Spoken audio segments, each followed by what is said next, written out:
What is up, everybody? How you doing? It's another beautiful night. We Want Answers live on the air. I'm Big Sean, and of course, with me as always is John Good evening. and Dave. What's going on, gentlemen? We got a good one tonight. Yeah, we got a good one indeed. The man responsible for a pretty influential platform when it comes to bringing truth together and giving people a place to submit things where they know they'll get looked at. Crowdsource the truth. I'm talking about a man who's been through the ringer in the depths of hell, aka Hollywood, and he's moved on to try to bring truth to everybody in the world. Guys, I'm excited about this one. How about you? Absolutely, man. Bring him in. Yeah, I got some questions for him. So with no further ado, I'd like to welcome to the We Want Answers show. Please welcome Jason Goodman. Hi, guys. Thanks for having me. Hey, man. Yeah, thanks for taking the time, Jason. This is a pleasure. For your crowdsource the truth, how did you come up with this idea exactly? Because I'd never seen anyone else do this. I thought that was like a really unique idea. Well, thanks. You know, as you said, I had a career in Hollywood for many years, and my specialty, I was a visual effects cinematographer specialized in stereoscopic 3D. I've invented camera systems and optical systems. I've worked on Amazing Spider-Man, X-Men, Metallica Through the Never, had a crew on Pirates of the Caribbean. I've worked on IMAX movies and things like that. But in around 2013, unless you're James Cameron, really nobody was making 3D movies anymore. The whole thing just collapsed. So I sort of lost the career that I had been building my whole entire life. I got divorced. I had to come up with something new. And by around 2015, 16, certainly, I was getting interested in politics, you know, everything going on with the first Donald Trump candidacy. And I just, you know, I'd always been interested in the JFK assassination and what people would call conspiracy theories. And it's the kind of thing where, you know, you go to dinner with friends, you talk about it, 20, 30 people, how many people, 100 people, how many people are you going to talk to about it? You don't really get that much feedback. And I just decided I'd start making YouTube videos. And I only had 95 people following me on YouTube, but I put out a video and I got all these comments, and it started, the comments sent me to other subjects that led to answers. And it's like, this is kind of interesting. And my thought was, you know, this is like the YouTube algorithm, like machine learning, combining with human thinking to really sort of supercharge something.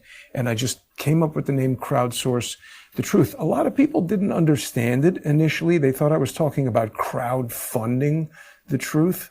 And that wasn't it. Obviously, I do want to crowdfund my operation. I don't want to have sponsors and major corporations or even YouTube sponsoring me, because then they can influence what you're talking about. But Crowdsource the Truth, I'm looking for the truth. So I put out questions and things that I know, and I get feedback and meet up with people like you and your audience and my audience, and hopefully together we find the truth. Absolutely, man. That's a pretty cool, unique way of going about it, because I've kind of unintentionally done that in a lot of my posts. When I first started on X and they were blowing up, I would kind of ask a question in the post, and people would say, oh, it's clickbait, or, you know, you're engagement farming. But I learned so much information from the people posting stuff. Like, it was crazy. I was going down rabbit hole after rabbit hole after rabbit hole, and that's brought me here.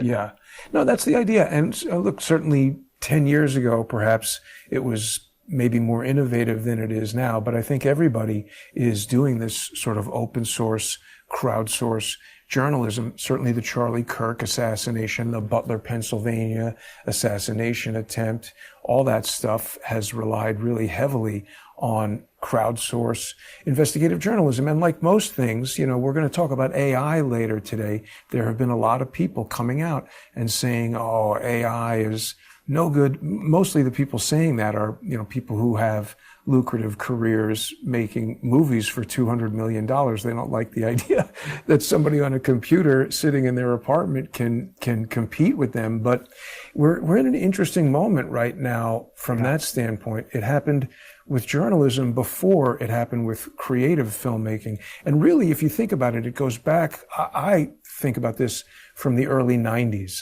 And, you know, just as I was leaving college, the desktop publishing revolution was happening. You know, laser printers had just come out. The Mac computer had just come out in 1985. And here in New York City, there were a lot of offset printing companies, you know, like printing factories that just don't exist anymore. And I remember my first business venture, I wanted to print business cards, and I had this whole design and everything. I was like, oh, do you guys have a laser printer? And they were like, nah, man, we got to do this letterpress, which is like a big machine with metal letters, and you're stamping out business cards. And all that stuff is gone, because now someone with a laser printer, no one's doing offset printing like that anymore. And that then happened with journalism. I mean, it wasn't that long ago that you needed to have a satellite truck and millions of dollars worth of stuff to broadcast a live feed. Now you've got 4K video coming from your cell phone, and anybody can be a live journalist. Now you've got Crowdsource the Truth 12 up there. So this is interesting too. If you put into YouTube in quotes, Crowdsource the Truth 2, you'll get one of my original YouTube channels. I started with the Jason Goodman channel, but there have been a litany. There you go. Yeah. There have been a litany of social engineers who have attempted to destroy everything that I do. So this channel was banned on YouTube 5 years ago. I made a little AI video that's, you know, kind of a parody World War II propaganda film, Counter Lawfare on the March. I've been subjected to so much lawfare. They shut down the Jason Goodman channel, which had 120,000 subscribers. They shut down Crowdsource the Truth 2, which had 27,000 subscribers. And I've been in this legal battle with YouTube. I just got this channel back a week ago. Really? I did saw you post about that. What's a legal battle with YouTube like? Well, here's the thing. I had never been to court other than for traffic tickets and 2 divorces prior to 2017. But when I started Crowdsource the Truth, I started getting sued by a lot of people who are, it's too complicated to get into on this show, but people who are closely associated. And frankly, it all stemmed from George Webb, who people know from Twitter and YouTube, and his brother, and a bunch of people all around them. And I've been sued like 25 times by George Webb's brother. And I think their strategy, and we've seen other people do this a lot, is to just sue a target into submission. It doesn't matter what's true, what's false. They just want you in court, you know, using your resources, using your money, using your time. And I didn't have any money to hire a lawyer. So I started basically studying law, becoming my own pro se defender in court. And now I've been quite effective. You guys remember Signalgate, right? Where they were trying to bring legal action against Pete Hegseth for sending signal messages. I shut that case down. I entered that case as an amicus curiae, and I've made filings in the Washington, D.C. District Court that challenged the validity of the plaintiff on the basis of the federal rules of civil procedure and nonprofit law. And they tried to prevent me from entering. So then I had to file against the judge saying that they were violating my constitutional rights. And I actually got Boasberg, Jeb Boasberg, you know, Trump's nemesis, the chief judge of the Washington, D.C. District Court. I reversed his judgment with a 59E motion. They had to let me in. And my amicus curiae brief dismantled the whole case, ended the case. So I've become this like quite capable pro se litigator because I've had this trial by fire in court. And so I've been studying and practicing counter lawfare. And I think I've become quite effective. So the legal battle with YouTube didn't involve court because even though I'm not an attorney and I can't give anybody legal advice, the practical advice I would give is you don't want to be in court. And frankly, neither does YouTube. Here, this is the filing I made against Jeb Boasberg. This is more AI. You know, if I say this brief is safe to file, it's safe to file. He wouldn't docket my brief. And so I had to enter this motion to declare forfeiture of judicial authority under Article 3. Now, he didn't respond to this. This is basically an alternative to impeachment that I really think Pam Bondi or somebody should have taken up. I'm saying this guy's violated the Constitution. Anyway, I'm getting too far into the details of that. But the legal battle with YouTube consisted of letters to their attorneys where I'm telling them, look, you guys are violating New York business law. You're violating California law in terms of fair business practices. And I'm going to sue you if you don't do X, Y, and Z. And I got them to restore the channel. There's still more work to be done there, but not bad. So they kind of just expect the average person to just stop, right? They just expect exactly. And that's it takes a special person to push forward, given those circumstances. And I think that's something our audience could appreciate, especially because many people who watch us have dealt with bans and all kinds of craziness on social media and all over the place. 90% of this audience, yeah. So and they just submitted, and what you've done, you've at least given the blueprint to people of how to fight back, which is pretty awesome. It's been 9 years, guys. A lot of work. And again, I can't give anybody legal advice. I can't represent anybody in court. I can't help people write legal letters. But yeah, this is what they want to do. They wanted to break my spirit, break my will, delete all the videos. And so, I mean, again, a lot of people you'll see fighting with me and say like, oh, Jason, you fought with George Webb, you fought with John Cullen, you fight with everybody. And that's one way of looking at it. But you see, what's weird is in each of these cases, these people come to me as friends, and I'm not trying to fight with them. I make discoveries that lead me to believe that they're actually infiltrators who have attempted to gain my trust and then destroy me. And it's sad for me. I mean, look, particularly in the case of John Cullen, I knew the guy and worked with him for 8 years. I thought we were friends. I'd been camping with him, been out to dinner with him a bunch of times. 8 years. Been out to dinner with him. That's a long time. Yeah, we went on road trips to the Hoover Dam and stuff like that. Mm-hmm. But you guys when you guys were doing work together, it was awesome. I mean, it was really got to the point. Real shit. It wasn't any bullshit, and I appreciated that a lot. So I was kind of sad to see the breakup, and I'm sure so many other people were too. But go ahead. I don't want to interrupt you. I mean, something led you to this breakup. Well, listen, nobody was more sad about it than I was. And, the way it first happened, because look, before I started Crowdsource the Truth, I was involved in a lot of startup companies, and I've worked with a lot of people. I've been a cinematographer on low budget movies. So putting together teams of individuals is something I've done quite a bit of. And, in any business venture, any work activity, people clash over time, relationships come and go. That's normal. And initially in 2024, Cullen and I had a bit of a falling out after the Butler, PA assassination attempt. And I just attributed it to he had a real rapid rise in popularity after that. And his personality changed a bit. His attitude towards me changed a little bit. And I said, look, this is fine. I'm not going to tell this guy how to act, but I couldn't really deal with it anymore. And I just, off air, sent him an email saying, I want to end our collaboration. And I don't think there's any need for us to publicly disparage each other. And that was that. For a year, we basically didn't talk, occasional DMs here and there. I found it a little strange that he didn't even follow up with a phone call asking me why I had come to that decision or if there were anything that could be done to resolve the relationship. But that's fine. Maybe he wanted to end it too. So we just ended it. And there's a professional way to end a professional collaboration. For 10 months, nobody really thought anything of it. So it started professionally. You don't have any evidence that you spoke to him. Oops. You got to present your evidence. Is that me? I was just trying to do it muted.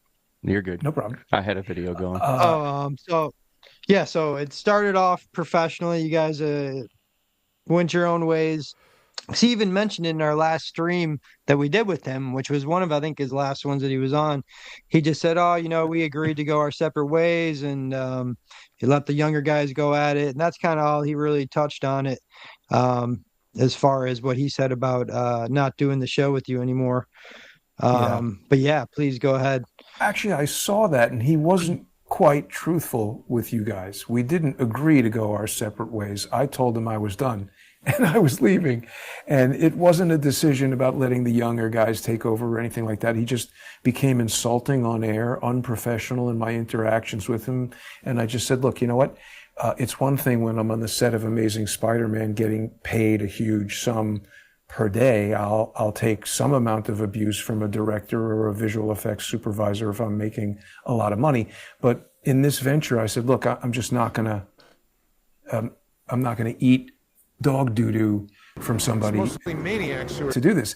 And so I just, I was disappointed that he wasn't completely truthful with you guys about the parting of the ways, but that's really not the issue. So 10 months, we didn't really, it is unfortunate. We didn't really speak. And then after Charlie Kirk was killed, he contacted me because I had found evidence of what I thought were drones in Adam Bartholomew's video footage. I presume you guys have seen that, right? Mm-hmm. Yep. So Bartholomew, he was there on site doing a live stream, and his live stream cut out 1 second before Charlie Kirk was shot. But I noticed in his videos tab on YouTube, he had uploaded a much longer video that was obviously locally recorded in his phone or whatever. And I said to myself, oh, wow, this guy must be using a system similar to what I use, where you record locally while you're live streaming in case there's any network disruption. So, I mean, this is a guy who had a YouTube channel with his name on it, Adam Bartholomew. He's in Utah. I looked him up and found him online. He wasn't doing anything crazy as far as using a fake name or a fake phone number. He answered the phone. I spoke to him. I asked him some technical questions about how he had recorded the video and what he was doing there. And he said that he had a wired connection to his iPad. He had a triple redundant system, which was the only reason why he was able to record this video. Otherwise, the live stream cut out, and he wouldn't have had the recording. So I asked him to send me this video. This was an almost 8 gigabyte video compared to the 1 gigabyte that had been uploaded to YouTube. And so I went through here and I found all these different, dots and things flying through the sky. This is a bird, obviously. I highlighted these items and used my expertise in video processing and visual effects to enhance these things and identify these things. And then after, this is obviously an insect. I slowed him down. We can see the segmented body wiggling around and the wings flying. It's amazing. I didn't even think a cell phone camera had this kind of resolving power, but I was pretty impressed by what he captured. And what makes this so interesting is what we're about to see right after Charlie Kirk gets shot. So he's just been shot. Everybody runs. Adam Bartholomew runs to the shooting. His journalistic instincts kick in. Now watch this. Watch what flies overhead. Because this is the part that if he had been cut out, you wouldn't have seen any of this. This was recorded on his iPad. And so something like 30 seconds after he's shot, there's this unknown object flying overhead in a fast orbital pattern. Now, I'm not a bird expert, but I don't think that birds fly towards human chaos to see what's going on. They usually scatter and fly away from gunshots. That's a drone. This looks like some sort of drone to me. That's exactly. a drone, 100%. Now, it looks like a DJI drone. I think so too. Well, it certainly could be. And it's magnified tremendously, so it's wiggling a little bit. But, take a look at some of these other items that we're going to see. Some people think it's a bird, but it's just not flapping its wings, even though it's not. It's moving we saw upward. The bird earlier that you showed, and you can clearly tell that was a bird. Watch this. And the movement of it does not Now, this seem thing natural. is the most suspicious, in my opinion, because it's emitting smoke. Look at that.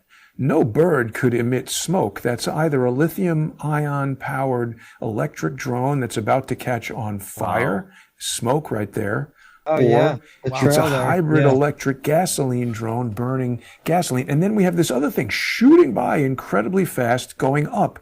If it's a bird, it's not flapping its wings at all. And again, birds don't generally fly towards human chaos. So the point is, I found all of this stuff in Adam Bartholomew's video, and I'm explaining what I think it is. I mean, obviously, I can't prove what this stuff is, but it certainly doesn't look like the other birds that I saw in these videos. And so this stuff went mega viral, millions and millions of views right away. And Cullen called me up, acted like nothing had ever happened, and said, "This is fantastic. You've got to come on the show." And I said, "You know what? Reconciliation is good for the soul. I don't need to beat the guy up for an apology or anything like that. Let's do a show." And we did. And I also needed the money. He had a larger platform than me, and I figured this is a good idea. So we did the show, and we were back to normal. And I just said, maybe this is a good time we've had a year off. Maybe he's had some time to think about it. Maybe he'll behave differently. So then the following week, we did another show. He came to me and he said, "Oh, somebody sent me this video about this U.S. Army ISR jet." ISR is intelligence, surveillance, and reconnaissance. And he says he doesn't know who this person is, but this guy is a hero and a genius. And this U.S. Army jet, it dipped down to 200 feet above the ground and did this 118 knot circle over this lake, Utah Lake, which is like 2 miles away from the college. And it did this before the assassination and then again after the assassination. And we later learned that this jet seems to have the capability to deploy drones. Yeah, so that's what he was telling us on the last stream. It was like he was like kind of the first person to talk about it that had a big name. I don't know if, like you said, he got the information from somebody else. But I remember being on the stream and I'm like, holy shit, I haven't really heard anybody talking about this angle of it. And then maybe a week later, 2 weeks later, Candace Owens was all over it. No, she wasn't talking about this one. She was. So this is what's weird, right? Is that we start talking about it. This shit with so much misinformation. Right. That's why I almost checked out of this whole Charlie Kirk thing, because it just got so flooded. There were palm guns. There were special effects people. It was just madness. Exactly. That's why I was happy to have you on tonight, because I wanted to get reacclimated with what the hell is actually really going on, because there was just so much a flood of misinformation. I'm glad you brought that up, Dave, because I think that is intentional. Now, let's just go back to what I was leading you guys to. So John brings me this information about a United States Army ISR jet, intelligence, surveillance, reconnaissance. You guys just saw those videos of what I think are drones. Now, from that, John then decided that Charlie Kirk was shot by a drone. And I said, well, now hang on a second. I don't think we can say that. We don't have any evidence of that. I have a lot of experience with drones. After my 3D movie production company ended, I was briefly the CEO of an aerial cinematography company, and we built, at the time, the world's most powerful heavy lift aerial cinematography drone. And firing a gun from a drone is a difficult thing to do. You would need a turret, you'd need a fairly large aircraft, not these tiny little things that we saw there. Those things could have sensors, radio transmitters, something that could launch a Bluetooth low energy exploit that might shut down Adam Bartholomew's broadcast in the way that we saw. And by the way, this U.S. Army jet, it's part of the U.S. Army Hades program.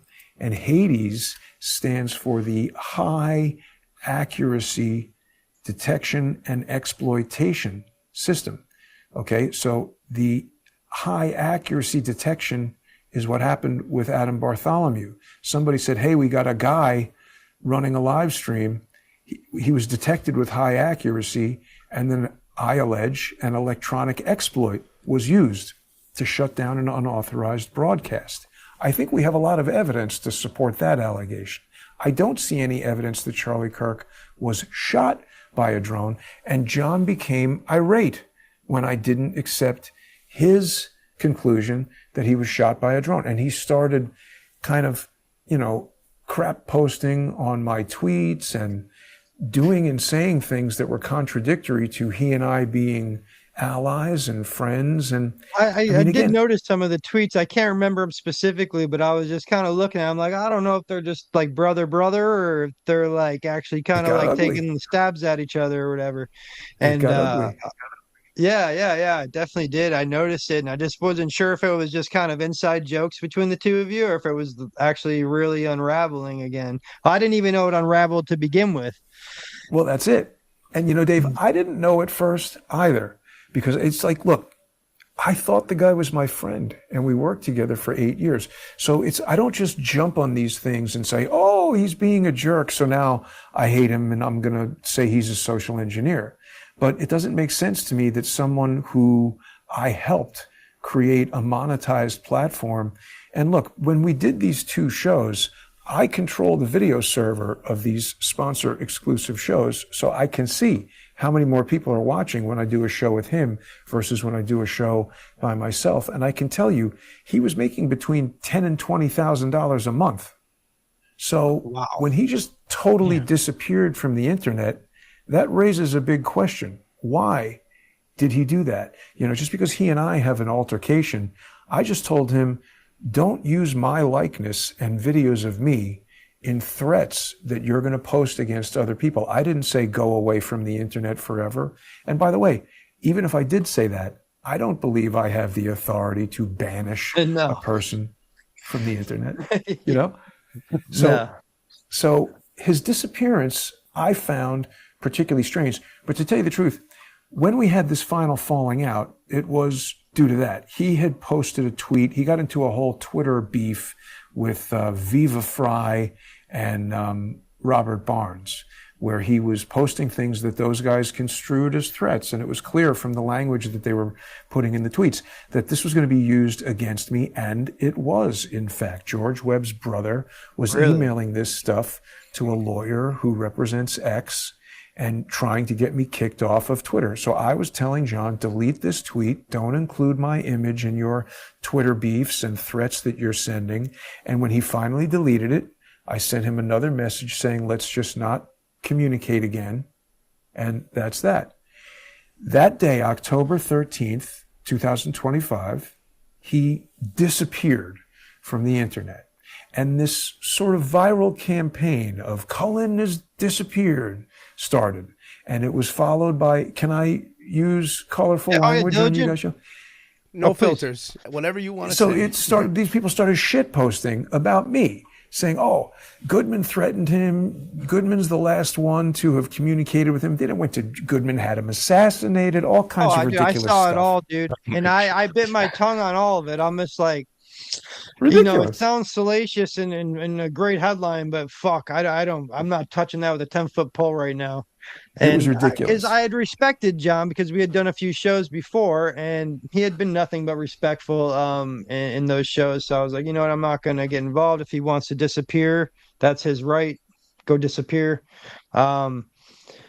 So that's why when I saw those headlines, I was just like, holy shit, like we gotta talk to Jason and just figure something out here. And, I mean, he did do a series on this, right?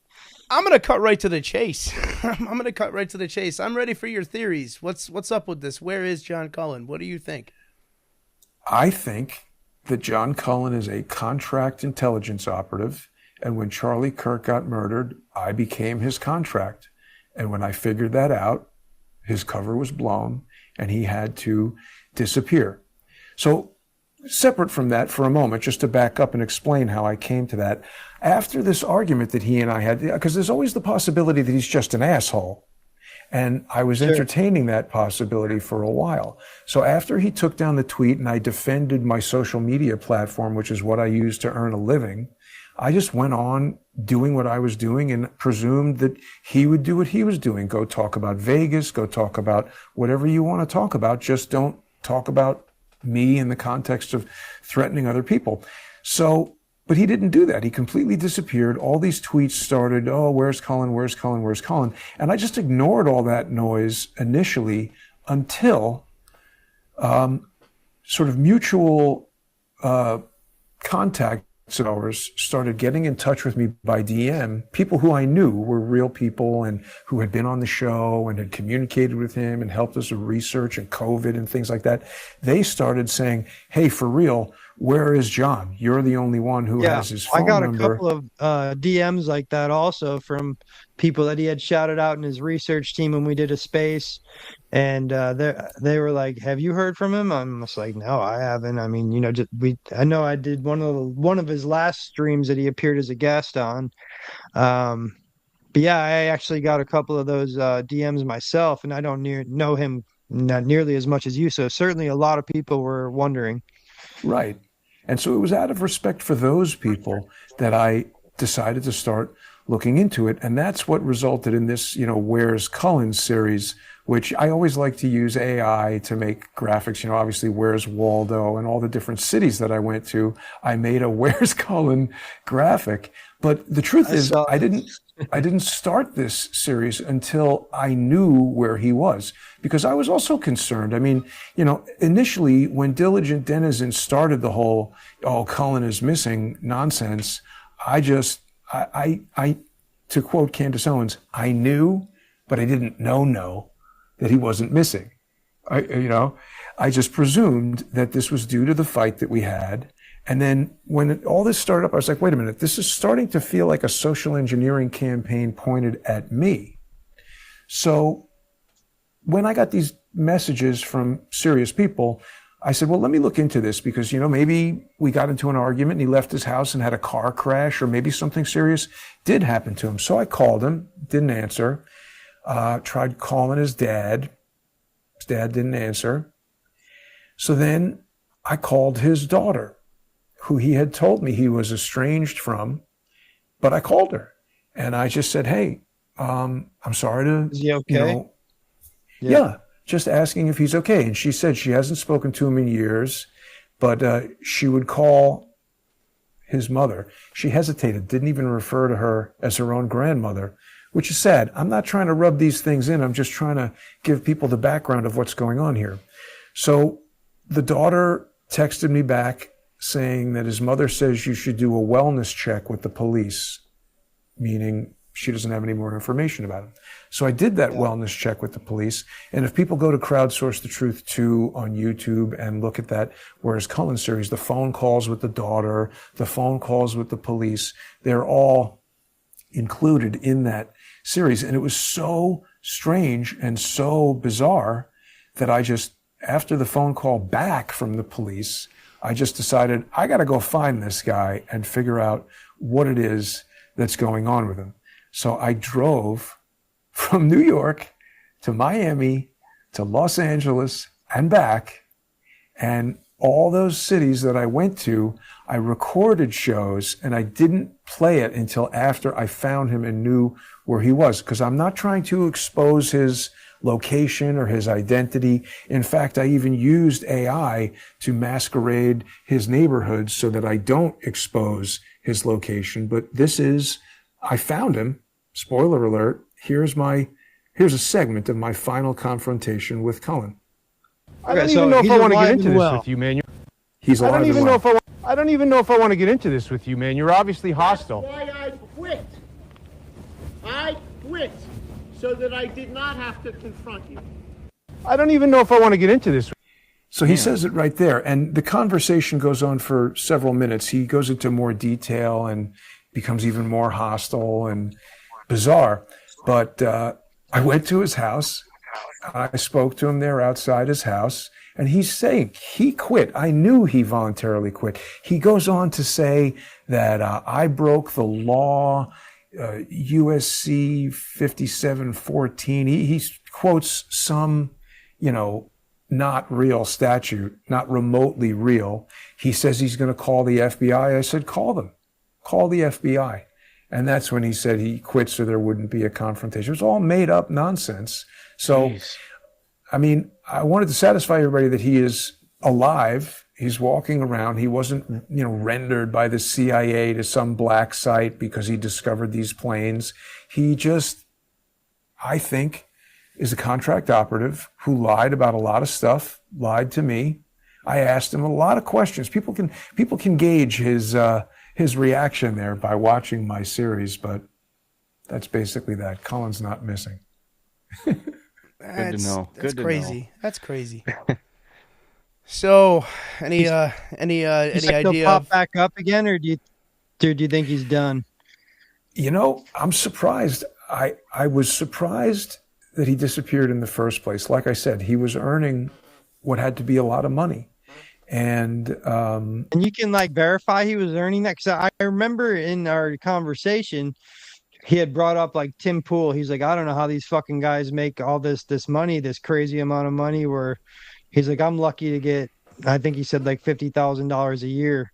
No, he's making more than that. I don't know when you asked him that, but when after the Butler assassination, his Twitter broke 100,000, and the money is made with Patreon and Subscribestar. Like people, I'm not monetized really on any of these platforms. People sponsor my show on patreon.com and subscribestar.com/crowdsource the truth, or by sponsoring me on X. I'm not getting money from clicks and likes and things like that. This is direct to viewer sponsorship, which frankly I think is another reason why the people I keep referring to as social engineers want to destroy my platform, because that's the unique thing about it. So many of these other platforms rely on nonsense going viral on whatever it is that they're on, so that you click on it and gets a lot of views and a lot of impressions. I am relying on actual sensible viewers who come to the channel and say, oh, this is worth $5 a month.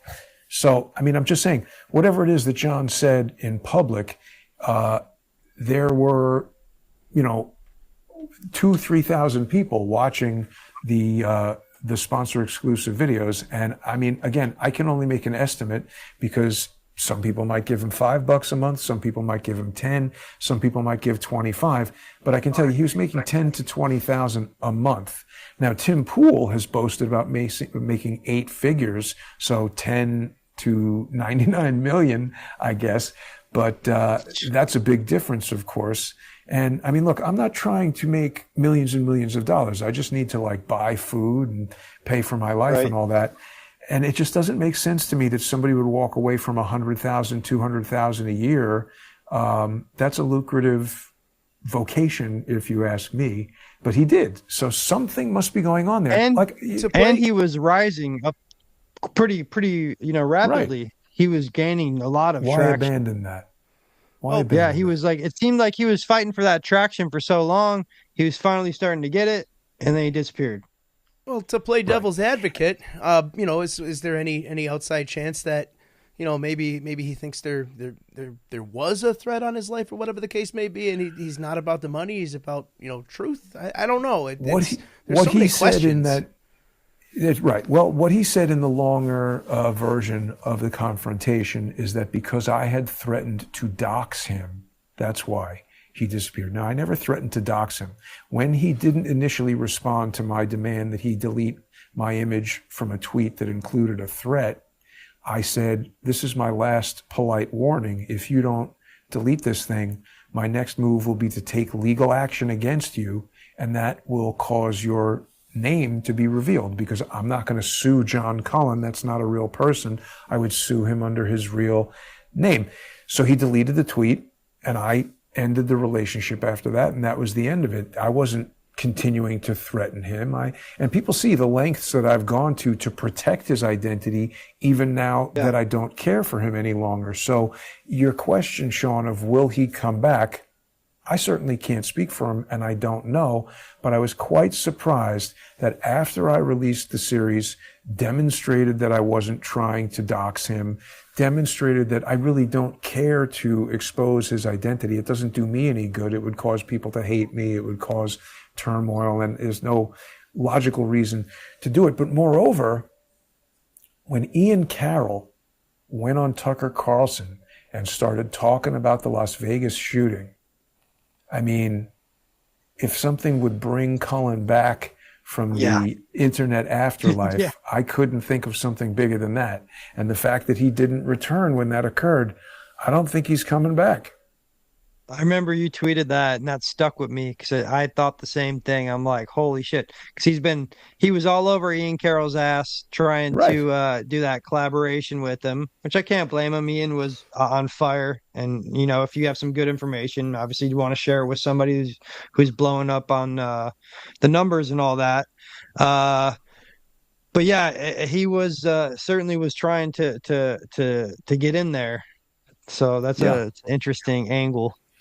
So again, I just look at the behavior, right? When people do things that are against their own interests, there's an inference there, and we can infer that something really unusual was going on. Now, the $10,000 to $20,000 a month of social media money would become irrelevant if you had a more lucrative career as some sort of corporate espionage, private intelligence kind of person.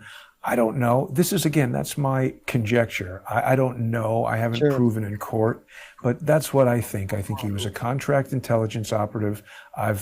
In the Where's Cullen series, I cite the evidence that causes me to believe that. I think he was working for elements of the Saudi Arabian government with regard to his investigation into Vegas. And I think he was, as you said, Dave, people want to inject a lot of misinformation into this Charlie Kirk investigation. And I think he was doing that. It's not just misinformation. It's done in a very detailed and skillful way. For instance, if there were drones, and if a drone did do some sort of electronic exploit, some sort of interference that stopped Adam Bartholomew from live streaming, think about the degree of sophistication involved in doing that. That's not some furry transgender college kid who's doing that. That's an incredibly sophisticated operation.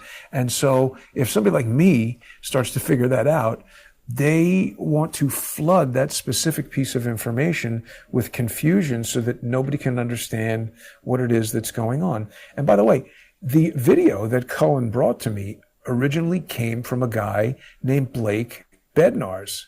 And Bednarz has been all over me and everything that I've been saying about the Charlie Kirk investigation from day one. Had you ever heard of him before, Charlie Kirk? Never. Me neither. I didn't even know who he was, but all of a sudden he was living in my timeline, and I didn't understand why. And you guys have been at this for a while. It takes a long time to build a social media following. Blake Bednarz, Baron Coleman, these guys in 3 months have gone from, Baron Coleman particularly, he went from like 3,000 subscribers to 200,000 subscribers in 4 months or something like that. It's a very unrealistic growth trajectory, in my opinion. And, people get mad. They're like, oh, he's this, he's that, he's the other thing. It doesn't matter. Whether you're baking cakes, reviewing Teslas, or talking about Charlie Kirk, that type of growth on a social media platform is abnormal. And it causes me to believe that these individuals are social engineers who are injected by someone for some purpose to do, as Dave was saying, to spread disinformation and confusion and make it impossible for people to know what's going on to the extent that you just disengage and check out. And that's what's needed to shut these things down. Is this the kid you're talking about? What's the term? Flooding. Flood the zone. Flood the zone. So interesting stuff. So no, that's not him. I hope that's not Baron. Baron Coleman is the guy I'm talking about.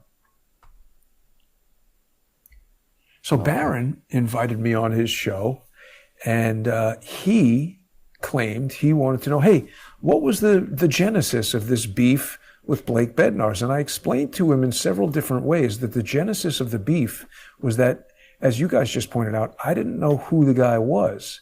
And he came out of nowhere, and he started trying to counteract everything I was saying. He contacted Adam Bartholomew, and he said, oh, there's 29 drones in Adam Bartholomew's video. He claimed to use ChatGPT to identify 29 drones. And I said, first of all, I've looked into it. There are not 29 drones there. There's 3 or 4, and the rest of them are birds and bugs.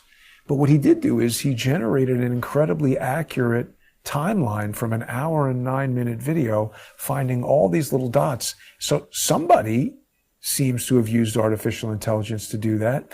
Maybe it's somebody with some more sophisticated version of ChatGPT, but in September and October of 2025, you couldn't load an 1 and 9 minute video into ChatGPT and have it do that kind of thing.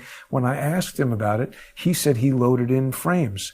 I mean, this goes back to my days of visual effects. You want to break an 1 and 9 minutes down into frames. it's 30 frames per second. You're talking about hundreds of thousands of files. This guy is doing file management and tracking the time and putting it back together without making a single mistake in that short period of time. I just don't believe that. It's a very sophisticated thing to do. And when I asked him to explain how he did it, somebody might have been able to say, oh, well, I'm an expert coder and I wrote a Python script that broke down the frames and put them into ChatGPT 10 at a time and then correlated all that and put it back. He didn't say any of that. He just said, I'm a dick. He said, Goodman, you're a dick. I don't owe you anything. And then they threw me out of their X space and said, Goodman is a Jew, and threw me out of the X space. Oh. So, yeah. I mean, these guys are not, they're just not doing things that seem honest, in my opinion. When I ask them these hard questions, they have weird answers, and they're constantly coming up with, look, people are going to watch what I'm saying. Those are very detailed questions that would make somebody uncomfortable if they were asked about it, because it's something the average person couldn't do, or just the average guy that's into this stuff and researching probably can't have access to. Obviously, some juiced up version of Chat GPT potentially. That's that would make what they rely on, Dave, is that what flags. I'm talking about is so complicated. And when they just say, oh, I use ChatGPT, 99% of people will say, oh, he used AI to do it. That makes sense. But then when you get into the details of tell me because I'm an artificial intelligence expert from a user standpoint, and I know what these platforms can do and cannot do. And when I started asking him about it, it was clear that he was lying. You tell a layperson, I used artificial intelligence to solve the Charlie Kirk murder. They're like, oh, of course you did.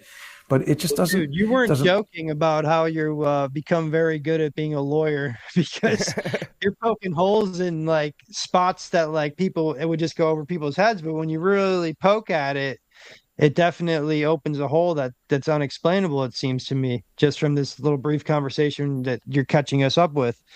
Right. And so when Barron had me on his show under the pretense of explaining what was the genesis of this beef with Blake, I explained to him that it was that this guy came out of nowhere. He's lied about multiple things. He lied and said that I gave out his phone number and told people to threaten his wife. No such thing occurred. He lied and said I was harassing his family. That's an accusation of a crime. Harassment is a crime. So that's what I explained to Barron. But Barron twisted that into the beef started because I claimed that Blake changed the frame rate of a video. And Barron put that information out to his wide audience after conducting an interview with me on his members only show. So very, very few people got to hear my point of view, and hundreds of thousands got to hear his false characterization of what I had said. So then I called Barron back and said, hey, you've kind of created a little bit of a problem here. Can we do another interview and straighten this out? And he freaked out on the phone, cursed at me. And there's a lot of other evidence that I've used to determine that he's part of this social engineering operation as well. People are going to get upset with me for saying that, but I don't care. All these fake named accounts that are like, oh, read the room. We like Barron and we don't like you. I didn't start doing this because I want to make friends. If I wanted to make friends, I would, go join a club of some kind. But I'm doing this because I'm trying to get to the truth. And I am undeterred by stupid fake accounts or stupid fake lawyers or stupid real lawyers or lawsuits or anything like that. Good for you, man. And that's as real as it gets. That's as real as it gets. Yeah, I mean, same thing with us. We're just average people. We don't come from a lot, and we don't really gain much from this. We do this because this information needs to get out there, and people need to understand the depravity of the world. And it's hard to sort through all that disinformation from that social engineering that you speak of. And that's why we take such pride in what we do, because we put ourselves to the mental ringer trying to see all the angles and present what we think makes the most sense. Now look at what's happening with Bannon, with the Epstein files, and how long so many people thought Bannon was great with the war room. And now we see that he was communicating with Epstein. He's got Jack Posobiec on his show all the time. I don't know if people saw my confrontation with Jack outside Madison Square Garden right before the Trump. He had a rally there in October 2024. Right, we got a clip of that election. we could play, maybe. Yeah, I do. I think John's on it right now. If I know John. I'm looking, but I just forgot how to spell. I can find Pasovic's last name. Yeah, but see, the beauty of having Jason on the show is he can pull up whatever and he just casually flips it over. And in my head, I see him get ready and I never miss. Let's go. I love it. Let's see. Make our jobs a little easier. Loading here. It's spinning and spinning for some reason. Here we go. Jack. Jack, how can you avoid all this evidence about the second shooter? The book, Bulletproof, didn't mention anything about the trajectory. Oh, you didn't read the book yet. Why are you lying? Did you talk about the second shooter? Why are you lying? Why are you going to come up to me and lie to me in the street like that? You shouldn't be a liar. Speaking about the evidence you that shouldn't be a liar. I gave an interview just on it. If you're going to come up and make accusations, you should do your homework. Why you haven't been talking about the second shooter? Why do you know that I haven't said that? Because I look at your Twitter all the time. My interviews. I look at your Twitter all the time. You're just going to come up and lie to me. I don't see you. I'm asking you a question. You didn't ask me a question. You made an accusation. You made a very rude accusation. You came up and accused me, and instead of you seem angry, Jack. Yeah, because you're a liar. I'm not a liar. I might be incorrect. I'm not a liar, you fuck. I might be incorrect. Yeah, because you're an asshole, Jack. Now you're cursing again. Oh, now I'm cursing. Why you come up to me in the street? You don't say hi. You stick a camera in my face. Because you were running away from me. I came to talk to you, and I was trying to be polite. But when I could see you notice me and walk away, when you have friends, you know what, Jack? I think people know that you are a liar. Keep cursing, you liar. People know that you're a liar. You're the liar. Keep cursing me out. Keep lying at me. I said, I'm here with my family. I'm here with my friends. Have a great day, Jack. Have a great day, Jack. I'm being disrespectful. You're the one who is ignoring the evidence of Max Yerrick on the roof. You keep saying crooks. You have no idea. I have heard you say nothing but crooks. You even know what's in my book. I've heard you say nothing but crooks. Have you read the book? I'm not going to read your book because I see what you're saying on Twitter. I see what you're saying on Twitter is bullshit. And now he's cursing again. What you're saying on Twitter is false. Oh, Jack never curses. Oh, so your wife's never heard it. Your wife's never heard these words before, Jack. You please stop cursing. You going to talk about my wife like that? Why are you advancing on me, Jack? You've just committed assault in New York. You're making me feel like you're going to attack me. I'm not harassing his wife. I'm talking to him. I haven't said a word to his wife. He's creating a problem. Don't put your hand on me based on some lie this guy just said. So everybody now sees that Jack Pasovic is a bitch who has to go to the cops and make up stories because he doesn't want to talk about why he's trying to mislead everyone into thinking that it's crooks on the roof. And that he's ignoring the evidence that the Beaver County ESU has altered photographic evidence. This guy's not stopping. I'm a journalist. He's in public. I'm trying to go in. Let him in. Let him in. He's afraid of facing the facts that he won't discuss the Beaver County ESU altering the photos, refusing to provide the evidence. I don't even know what's in the book because you're stupid. I listen to what you say on Twitter and I see that you're lying. So you see, if you tell me I'm stupid and I tell you you're full of shit, it's a very small... I'm illiterate. I can't read, Jack. That's why you don't have any friends. I don't have any friends. Oh, my family hates me. Is that what's happening, Jack? Camera in people's faces, screaming, cursing. Am I screaming? You literally just... You just acted like we're in fifth grade. You're telling me I don't have any friends. Do you know the first time that I spoke to Jack was when I was speaking to his wife? I was very nice to No, you. you were concerned that before you were married to her, I might have taken her from you. That's why you came over. You're a loser, Jack. Keep on lying, Navy intelligence. Why don't you go to the cops and make up a story? Oh, yes, so that you can go to them and talk to them. Yeah. Do something. Make a move. Hit me. Punch me right in the face. Do it. Do it, Jack. Dude, I said, I need to go out with Jason. Get him on the street. I'm not trying to make money, and don't tell me what to do. Jack Pasovic is a liar. Okay? Something That was else, amazing. Right?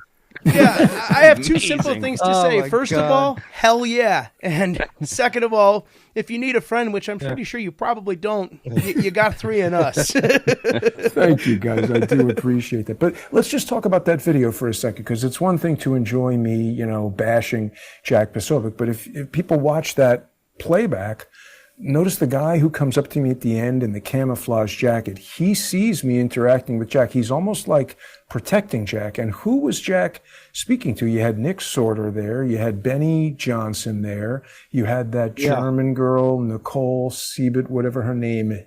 Oh, these are all the We Are the Media bullshit artists. Right. And they were talking to someone wearing an X jersey, two guys who seemed to work for Elon Musk. Musk was inside there. Mike Benz showed up a few minutes later and went inside the VIP exit. And see, what Jack was saying, I didn't have it wrong. He did not speak about the second gun trajectory in Butler, PA. That was the first thing that I said to him. So what Jack was doing was probably part of his Navy intelligence training. He was filibustering. Oh, you didn't read the book. Why are you lying? Why are you lying? What could I be lying about? I asked him, how could you ignore evidence? I asked him a question. If he said, I didn't ignore the evidence, I addressed it in my book. You should read the book because I said X, Y, and Z. He could have said that, but he didn't, because he doesn't say a word about it. He is pushing what I think is the false story that Thomas Crooks did the shooting. And it takes me back to Cullen, because Cullen did the same thing. Now, as you guys said, I had a lot of respect for Cullen, and there were things that he did work on that I thought was very, very good. But I've also done a lot of work on these things. I was in a lawsuit with the Beaver County ESU, the SWAT team that was on the roof. I was in a lawsuit with the Allegheny County medical examiner. There's a litany of evidence that it was not Thomas Crooks on the roof, and Cullen just discounted all of that. And again, initially I thought it was like, oh, well, not invented here. I used to call it, he fell in love with the smell of his own farts, meaning if it wasn't his idea, he didn't want to hear about it. But now I think differently. Now I think somebody does not want to talk about Max Urich being there at that Butler, Pennsylvania site, and Jack Posobiec is involved, and all of these other people seem to be involved. Well, I've seen this in other aspects too. Just recently, I've kind of been going back and forth with Liz Krogan. I don't know if you're familiar with her, the Pizzagate girl. She thinks Dave's a pussy. But she basically involved in the same kind of tactics, right? So like they can control the narrative. They can give you a lot of good information, but they can keep that little percentage away from you that's going to be able to tie the whole fucking thing together, because they already know a lot of this information is going to get found out. But now if they can get a face to it and hold it together, I'm not saying that's what John was doing, but I know that's what Liz is doing. I agree. Liz has publicly lied about me. She and I have been beefing for quite a while. Now, that's not to say that a lot of what she says about Pizzagate and child sex trafficking is incorrect. A lot of what she says is correct. It's very true. Separate from that, she's about the dumbest person I've ever spoken to, and she's definitely lied about me. She has publicly lied about me. She has defamed me, and if she wasn't such a loser, I might sue her. But again, I can't sue everybody, and sometimes it's just pointless to do. But Liz Crokin is an extremely dumb person, and I agree with you. I think she's also a limited hangout, a social engineer. She's another one who just makes tons of money talking about stuff. Again, when I found this information that causes me to believe that Thomas Crooks was not even there, I went directly to the police and I said, look, here's my technical explanation of how I know that this photographic evidence was retouched. And if I were wrong, the police could have simply presented the original photo from the detective's phone. Now, you might say, oh, the police aren't in the business of just giving out evidence, but I also filed a right to know action against them and basically sued them, and they lost and were ordered to give it to me, and they still didn't. Now, that in and of itself is not proof of what I'm saying, but it is evidence, and there's a lot of other evidence as well. The autopsy report doesn't show the top of allegedly Crooks, doesn't show the top of the ear. because Thomas Crooks has a very distinctive anatomical anomaly on his ear.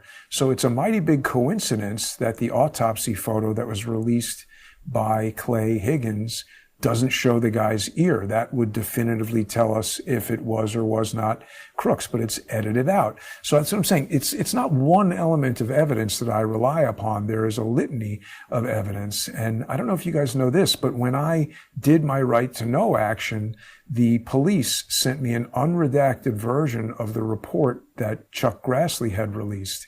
And from that, I got all the names of all the cops and all the federal agents who were there.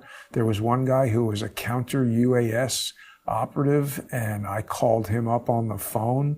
That was Rafael Eduardo Castro. And I had a lot of evidence that indicated that it wasn't Thomas Crooks there. And, Cullen not only dismissed that, he worked against it in very kind of like secretive and deceptive ways. I found it extremely troubling. Now, I got to be careful what I show here because I don't want to get you guys dinged for, inappropriate content with the guy having his face blown off. Oh, but God. The point is, there's a lot of people who did a lot of work in Butler, PA, and some people just want to say it was Thomas Crooks on the roof. I don't think that's the case. I spoke to the ATF agent, who is the guy who allegedly retouched the photograph. I mean, there's so much that could have been investigated. I eventually basically stopped dealing with it because, Trump said he's happy with the investigation. And I figured, well, if even Donald Trump doesn't want to look into what actually happened there, why am I going to do it? But so here we go. That was a big thing for me when Trump got in. I said, if he doesn't go in there and absolutely dismantle who tried to kill him, I'm going to check out real quick. Not that I hadn't already somewhat, but I'm like, this will be a huge indicator for me if he doesn't go in there in the first month and figure out who tried to kill him, because obviously we all know it wasn't this fucking kid. I agree. So that's when I was like, man, we just got another puppet again.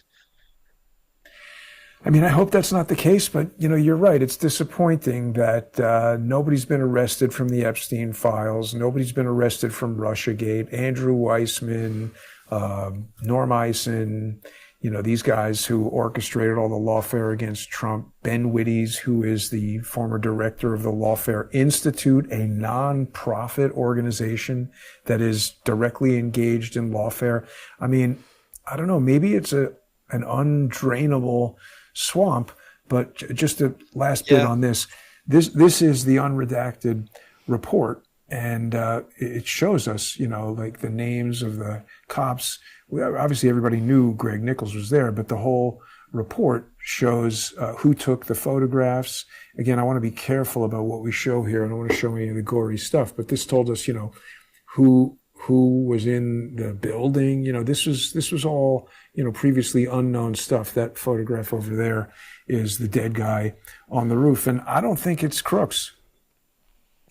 Now, was there ever like any kind of hearing on this where all these cops were brought in and had to give testimony or anything like that? I mean, it seems so weird for an assassination attempt just to be like, They had hearings. I don't know the protocol for that. I mean, look, it's like everything else. They had hearings, but the hearings were, a lot of fluff. And by the way, the people running the hearings can watch YouTube just like anybody else. And, they see that I have an unredacted report talking about a drone operator. So they say, okay, let's come up with some nonsense story about what drones were doing there. So basically, when they sent me this unredacted report, the names and phone numbers of all the cops were on there. And one of them was counter UAS operator Rafael Eduardo Castro. So I called him up. Let's listen to this. Eduardo,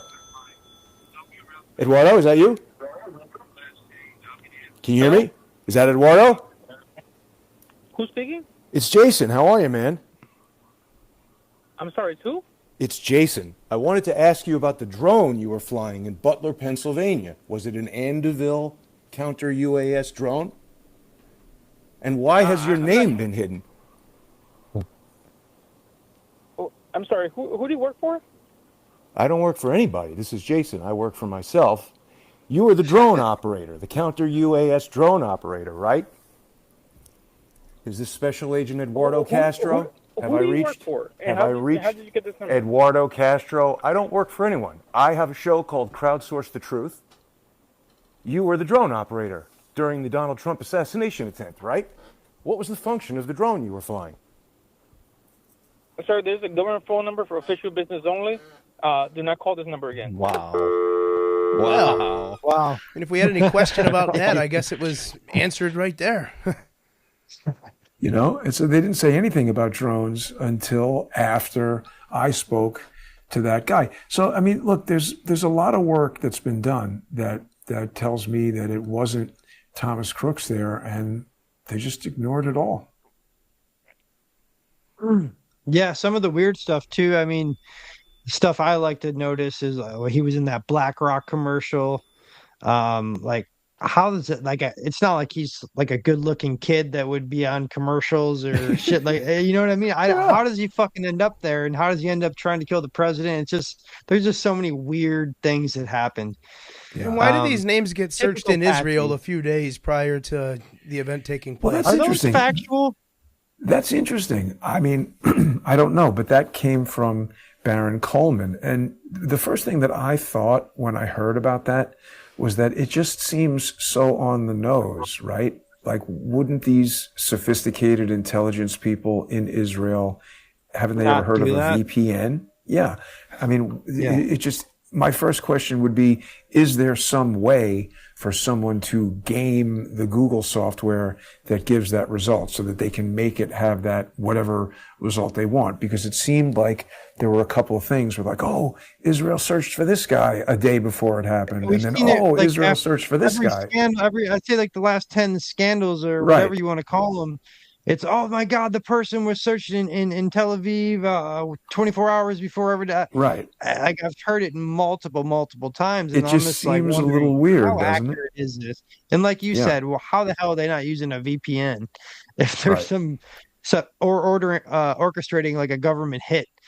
Exactly. They're just like there on Google, like, oh, here's our hit, man. That's what I mean. It just seemed too, as I said, too on the nose. I think they call that like an orgy of evidence when things just, it falls together in a way that seems too obvious. Well, I don't know. Honestly, that's why I kind of checked out of the whole Charlie Kirk thing, and the Butler thing too. I mean, it was just like flooded with just, what do you even, where, I mean, like, it was hard to grasp onto something to believe with, because you'd hear something new every day or some other direction or angle. Yeah, that's the thing. It's by design. Right.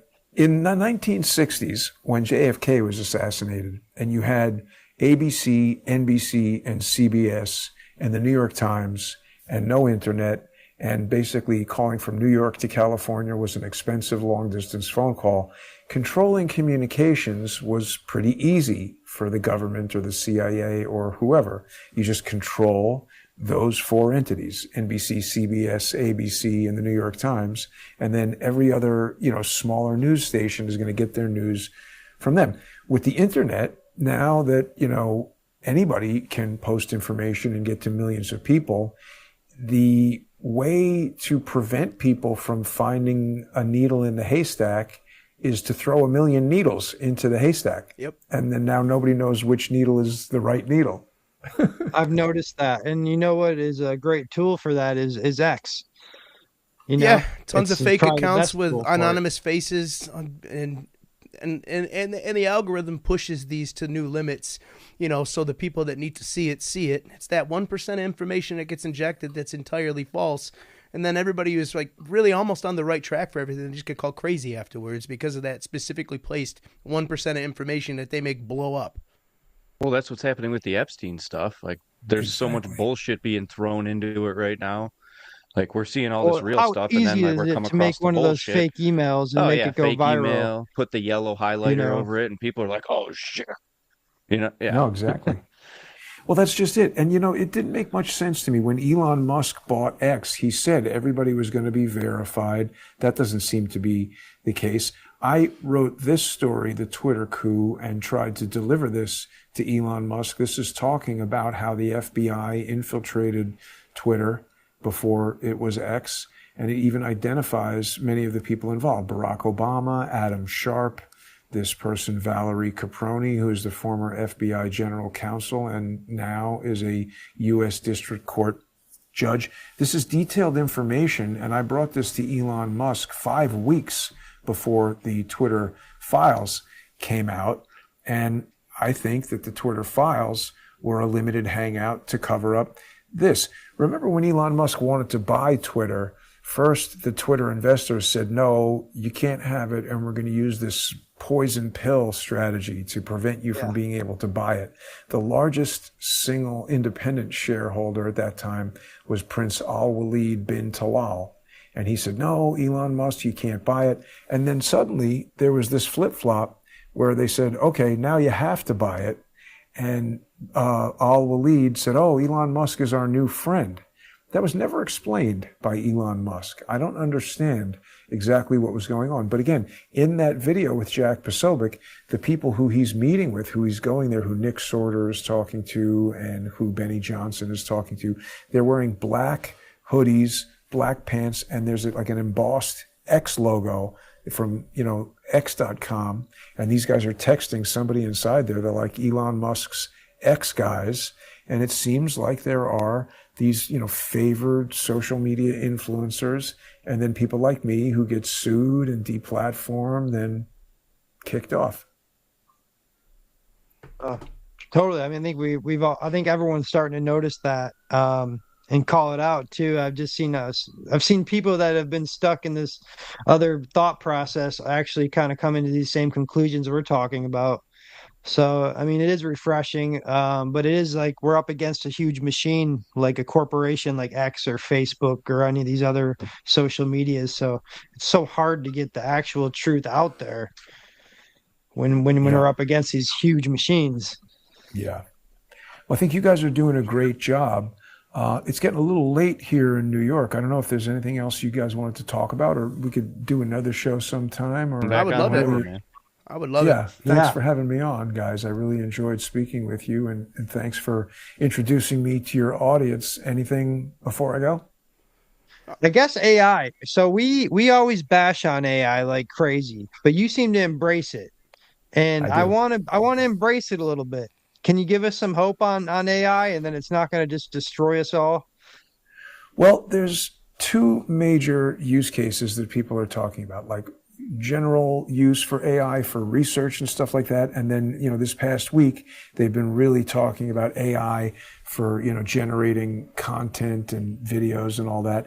I used AI to create this. And, to me, it's just another tool. When I was around in the 90s, when computer animation started really coming up and traditional animators hated it and didn't want it to come around. That's George's brother in his RV typing lawsuits against me.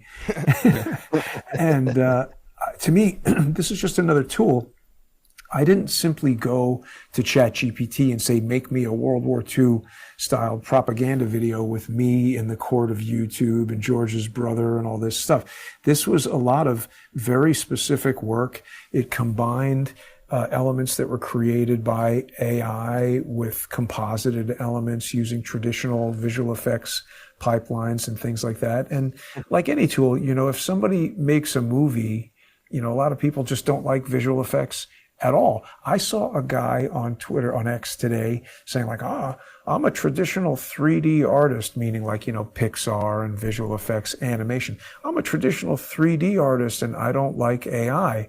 And I was thinking, this is hilarious, because I remember in 1990, all the people that were into hand-drawn animation, so like, we hate this computer animation. Right. So it's just whatever the new thing is, the old people who are threatened by it don't like it. And as far as people's general concerns about AI, I mean, look, I'm not saying it shouldn't be considered, and it is obviously something new that we don't exactly know about before, or don't have any kind of previous example to compare it to. A thinking computer, Sure. this concept that they're going to actually make decisions. And I think people are concerned about like human interaction with AI and stuff like that. And of course, I'm hopeful that there isn't a terrible outcome, but you know, when they first split the atom, you know, you can use it to create energy in a reactor and make a prosperous society. You can use it for various types of medical imaging and things like that and help people, or you can use it to create a bomb and blow people up and kill them. I think any technology, any tool, you know, a car is fantastic if you drive your wife to the hospital and have a baby. It's terrible if you crash it through a street market and kill a bunch of people. A screwdriver is good for, you know, fixing the door, but if you take it on the subway and stab somebody in the neck, it's a weapon. So the same thing with AI. I think I'm less concerned about AI becoming sentient and taking over and doing something terrible than I am the notion of malicious humans using AI. To bring this back to what we were talking about earlier, when I did that video talking about my opinion that Baron Coleman is a social engineer and a lawfare practitioner, there was such an outrageous amount of engagement on the video. It just seemed unrealistic to me. Here's the tweet right here. So in a matter of 24 hours, this tweet got something like 40,000 views. But this was the more noticeable thing, was 385 comments. Now, I mean, you can go and look at tweets I've put up here about Charlie Kirk and stuff that have millions of views, and they don't have 385 comments, and they certainly don't have 385 comments getting on there in 24 hours. And I've made fun of, you know, people more famous than Barron. Here's a tweet right here with 3 million views, and it has 786 comments. Plus, wow. It's been there for months. It's been there since October, so it's had time to accumulate all these comments. But, you know, so this was a really like unusual response to the tweet. And what I think is happening, you know, when I first started monitoring social engineering in 2017, it was some idiot create 10, 20, 100 fake YouTube accounts, fake Twitter accounts, and go in there, operate this account. Oh, Jason's a jerk. Jason's this, Jason's that, flood it with comments. Now, just like I'm able to produce an animated segment, a 90-second segment that even 2 or 3 or 4 years ago would have taken an animation studio, maybe 5 people, 2 weeks. Now I can do it by myself in 12 hours or something like that. I think AI is being used to generate comments, and they just give it a premise. Jason is trying to discredit Barron. Jason is our enemy. Go put in a bunch of negative comments about Jason, saying that he fights with everybody. He fought with Cullen. He's fighting with Barron. Barron was nice to him. We like Barron. He shouldn't fight with Barron. And if you guys look at, go to my X account there at JG_CSTT and look at those comments, I think you'll see that it's, it doesn't make a lot of sense. People say, oh, Barron has a huge following. Well, okay. He's got half as many people on X as I do, but yet he's got hundreds of them commenting. I've also been sharing videos. This is made by a Twitter friend of mine, a guy named Charles Curran, who's been doing some really interesting work with C-Dance 2.0, which is this new AI model. So he did this. So this is where it starts to get into questionable territory, when you're using real people without their consent. Now, it's parody. So from that standpoint, why is this any different than a political cartoon? Maybe because it's much more realistic. I mean, these are decisions for copyright lawyers to make. Here he's got C-3PO. Disney might say, that's our copyright infringement. But again, you could put R2-D2 and C-3PO in a political cartoon and make a joke and have Trump there talking to people from Star Wars. Why can't somebody do this? I mean, in my view, rather than sending cease and desist letters to ByteDance and whoever is making these videos, I think it might be more sensible to say, okay, you know what? these things that are such a part of the cultural zeitgeist, like Star Wars and Sydney Sweeney being the hottest actress right now or whatever it is, rather than preventing people from making these things or looking at these things, which clearly people want to do, why don't they make it so that when Charles Curran gets 14 million views on this, maybe Disney and Sydney Sweeney get the money instead of him? That might be a fair way to handle it and still allow people, like maybe he likes doing this because he thinks it's funny and he wants to make cool, funny videos and he doesn't care about earning money from X or Twitter or whatever. So I think they shouldn't shut it down. I think they should let it flourish. A lot of people are saying, oh, AI is going to take away creativity because without copyright laws, you wouldn't have Star Wars and you wouldn't have these other things. I don't know if I agree with that. I mean, I think there's always going to be people who are going to be copy things. There are going to be other people who go in the other direction and come up with their own original things. What's fascinating me about AI is whatever it is that you want to apply it to. If you want to do research into news or whatever people would call conspiracy theories, I think it's going to help you process a lot more information. You can't necessarily take the result and presume it to be true, but it can help you parse through a lot of information and help you go run it down and figure out if it's true or not. Just like every time you hit, give me a scene of this character in an RV typing on the computer, it doesn't always come out properly the first time. And sometimes you need to take that output and change it and edit it and whatever. So it's a useful tool, but it has its limitations, and we'll see where it goes. A lot of conversations between John and I, we think it's like you have to be creative in order to use it. It's if any average person goes and just types a prompt in, like you said, it's going to give a different response. It's not going to make sense. But the people who are going to break through and the people who are going to use it properly are the ones who just have the ability to tell it the things that it needs to change and to enhance. It's really just a talent enhancer. Is a good term for it, and it helps the people who are able to shine brighter and not, it takes a lot of limitations that just the everyday life pulls into your stuff. Like you said, you can only process so much information with living your everyday life and trying to pursue your ventures. Yeah.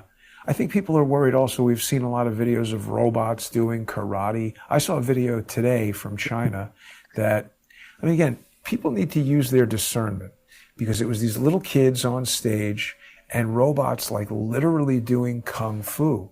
Now, I suppose it's possible, and even if it's not possible today, it might be in the next 10 or 20 years, maybe less. But I've never seen a robot that agile. Maybe Boston Dynamics is getting pretty close. But my first thought would be, did this robot kung fu demonstration come from a generative AI animation? It was unclear from what they. I think you've got it there. Of course we do. Wild. I mean, John's a fast finger guy around here. Yeah. What the heck is this? This is maybe this they can do cool, it. But... And obviously, if robots take over and kill us, that's not good. But again, nuclear energy, automobiles. I'm sure there's a lot of people who have been killed by automobiles. And does that make us not use automobiles? There it is. They're flipping around and going crazy. Oh, wow. I don't know if that's real. It looks too synchronized to me. It looks like an animation. Right. I don't know. It's so hard to tell these days. Imagine another year from now. Oh, my God. Right. Yeah. They probably just hit play on all of them at the same time. Synced it up. Look, unbelievable. What the heck? Did you guys see that TikToker, like the I forget his name, the black guy that always goes like this? He doesn't even say anything. He sold his likeness. He's like the number one influencer in the world. He just sold his likeness to AI. And so now companies can just make ads with him as AI. He doesn't even have to be there. Wait, I think I've seen ads all over. Wild, This is the the guy new that face of he's AI. like kind of Yes. sideways. He's like kind of sideways. Yep. I've seen. I Yeah, saw it's it. the black guy. Okay. That's like I I know what you're just talking registered. about, but I didn't know all of that. Yeah, But he just did. It was just the last few days. He sold his likeness to some For AI like $1 billion, company. right? Yeah, something absurd. Yeah, because he's like the #1 guy in the world. He doesn't even say a word. How ironic I think that is. deals like that should be made. Instead of going and telling ByteDance, you can't use this, get some contract with Sydney Sweeney, get some contract with Disney, have some way to track, okay, this video has Star Wars in it, so when it gets whatever number of millions of views, X, go pay Star Wars. That's kind of how it is on YouTube already. You play somebody's album or something and they get it. Yeah. If it's set up right, you know. Yeah. Wasn't YouTube kind of cracking down on demonetizing anything AI? They unlisted AI channels. I mean, again, I think what they're worried about, with YouTube, what was happening is I think somebody figured out that they could just blast YouTube with tons of videos and they were getting overloaded. But yeah, I mean, look, it's a pendulum, right? Mm-hmm. It starts, the pendulum swings one way, then it goes back the other way. I think it's going to find its resting place in the middle. And there's good use for it. There's actually one more thing I want to play for you guys before I go that I think is pretty funny. When we go off the air, hang out for a second because I want to ask you a question. No problem. There was, people know Chris Martenson, right? He was very involved in the Charlie Kirk investigation. He and I had a debate, and I think I embarrassed him in that debate. And then he got angry and came back and made a video in which he claimed to debunk me, but he totally misrepresented what I said. And when I asked him for a follow-up debate, he refused. And he said, oh, no, there's nothing left to debate. So I used AI to make my response to him, and here it is.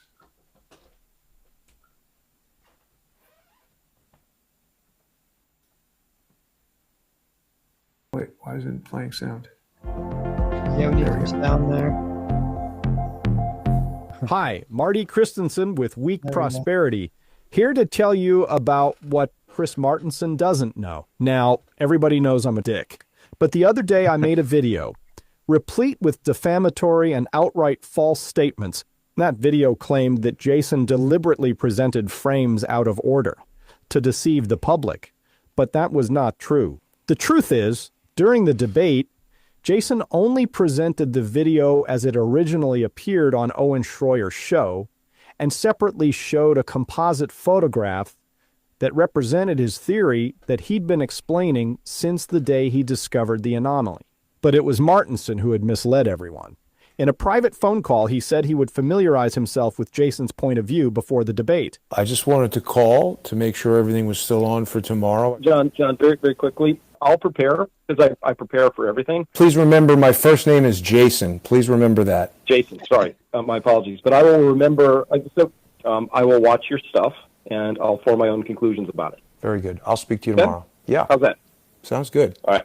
But the only thing Martenson prepared for was a smear. He had no idea Jason had been discussing this suspicious transcoded video for 3 weeks. Let's watch this clip of Jason speaking with Zeb Boykin on September 18, where he sums it up perfectly the first moment he discovers the issue. You've got a dot right there, and as I go back one frame and forward one frame, see that dot with this guy's arm is moving, right?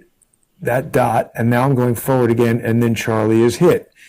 And you also seem to have found that dot. It's sort of, isn't it back here somewhere? It's in his hair. Go on the right. We got to really, what I'm going to do when you and I break from this, I'm going to do one of my zooms in on this dot. Here's the dot. Go next frame. Yeah. To the back? No, forward one. And then he's hit. Oh, I see. Wait a minute. Why is there another dot there now? I see it right on this guy's hair. That's so weird. All the way in the upper right-hand corner, that dot. Yep. okay, I got to do an After Effects study of this, but I mean, Zeb, this is incredible that you've obtained this original camera footage. I mean, this is why I'm always such a stickler for, we have to have the original footage, because otherwise we're just not able to make any kind of sensible evaluations. You've got basically, I'm stepping back here. Okay. This is before Charlie is shot. Let's go one frame at a time. I'm going forward now. Charlie is talking. We see, here's the dot, then he's hit, but then there's another dot. Now, you know what? That could also be a video compression glitch of some kind, because we've got something moving very, very quickly, and that does match the trajectory. Well, it would be after the shot, and so we would expect it if it's an exit wound on the neck, which I think we are. But wait a minute. It is appearing on the frame. It is appearing in the video after the shot, but it could be a video codec getting confused about where something was and now isn't. I think it's too much. You're trying to grant too much. Now remember, Zeb was the original source of that file, and Jason was clearly confused by this out-of-time dot that does appear to be a projectile headed toward Charlie. And this footage appeared for the first time the day before, when Zeb showed it to Owen. So what I have this is one of the high definition angles that somebody sent me, and so you just got this. This is a better high definition angle that you just got. Yeah, I mean, this is it's too good, to be honest with you. Yeah, this is the best. This is the best, most clear video we're gonna get, I think, from this angle. Jason had only received this mysterious file from Zeb a few hours before their show together. It wasn't until the next day that Jason had time to examine the file that he discovered it had been transcoded to 20 frames per second, a really unusual frame rate. This discovery took off like wildfire, and Zed came back for another appearance on Crowdsource the Truth. Conveniently, another video of unknown origin had been sent to Zeb, but this one was 30 frames per second. This is on both frames. It's overlaid right now. So this is on both frames. This is only on this one frame. You've captured the bullet in two different positions. If these are in fact two different videos, it's backing up what I'm saying. It's the trajectory of a. It's these. One of these videos has a bleed frame. The frames are bleeding together, and so that's why you're getting the projectile in two separate. What do you mean positions. A bleed frame? It's compressing the frame together. Yes, that's a sign that it's a higher frame rate video. It was this 30 frame video that revealed the final dot in the last visible position of the projectile just before it hit Charlie. Thing is, nobody has ever heard of a bleed frame, and Zeb couldn't explain how a dot there meant it wasn't there. Contrast that with Jason's detailed explanation of bidirectional temporal prediction that is a component of H.264 MPEG compression. And when morons start downsampling long GOP 240 frame MPEG files to odd frame rates and formats, who knows what can happen? So it looks like Dr. Martinson should be issuing some apologies and retractions of his own. Until next time, I'm Marty Christensen for Weak Prosperity. Thanks for tuning in. So there's AI. Now, one thing I just want to add that's important, since making that video that I've learned, Baron Coleman sent Zeb the video in question. So it's almost like there's this tight group of people who are hanging around the Charlie Kirk investigating, injecting bad information. And when I started figuring things out about it, they all trained their attention on me. I did notice there was like a coordinated hit on you a couple months ago. It seemed coordinated.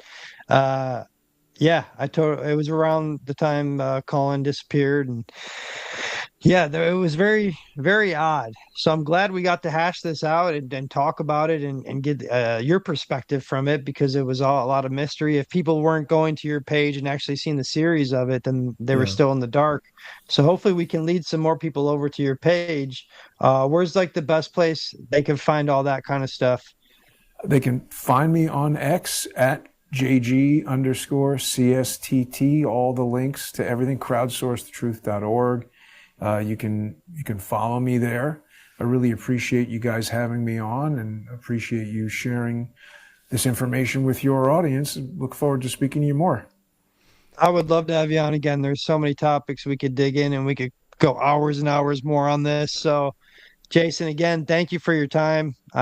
This was awesome. Yeah, it surely Thanks, was. And as we've said a million times, the best way to bring this cabal or whatever we want to call it down is to share this stuff. If you like what you've seen, if you appreciate the information, spread it far and wide. That's how you beat the algorithm. And, of course, the human aspect of everything that I say it every night. Make sure you go outside. Make sure you speak to your neighbors. Make sure you touch grass. Be kind, do good, and understand that the internet is a giant fallacy. We love you guys. For John, for Dave, and, of course, for Jason Goodman, I'm Big Sean. Take care of yourself. We don't really know shit, but we want answers, and we're going to find them. Take care, everybody.